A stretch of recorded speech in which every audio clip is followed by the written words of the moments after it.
সবাইকে আসসালামু আলাইকুম। আমার চ্যানেলে স্বাগতম। আজকে বানাতে যাচ্ছি স্যান্ডউইচের পটেটো রোল এবং সাথে নিয়ে নিলাম আমরা বিভিন্ন ধরনের উপকরণ আছে।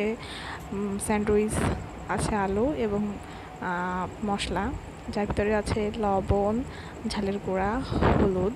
একসাথে মিশিয়ে এগুলো আস্তে আস্তে এর ভিতরে ঢেলে আমরা আলুগুলো মাখিয়ে নেব। দেখতে পাচ্ছেন মাখানোর পরে আমরা এটাকে প্যানে হালকা আঁচে ভেজে নেব, যাতে ভেজে নিলে স্বাদটা আরও বেশি বাড়ে।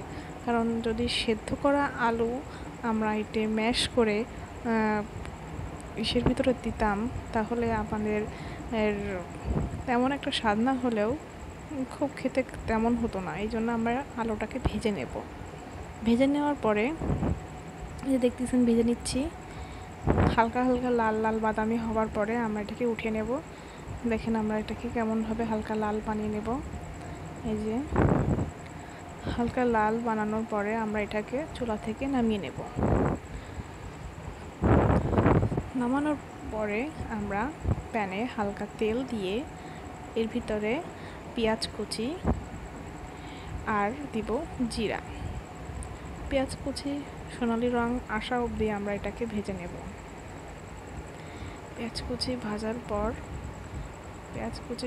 ভাজার পর আমরা এর ভিতরে জিরা দিয়ে দেবো। জিরা আসলে একটা অন্যরকম ফ্লেভার আনবে।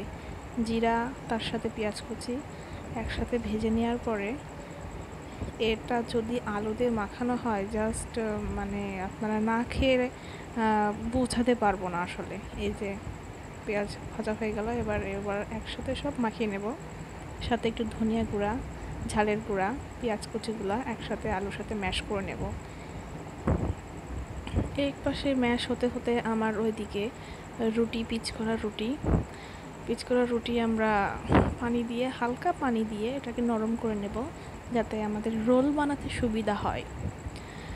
এই যে দেখতেই পাচ্ছেন।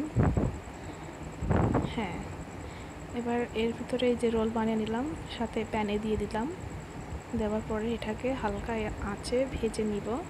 নেওয়ার পরে ঝটপট রেডি হয়ে যাবে আমাদের বিকালের নাস্তা। এই যে, ধন্যবাদ।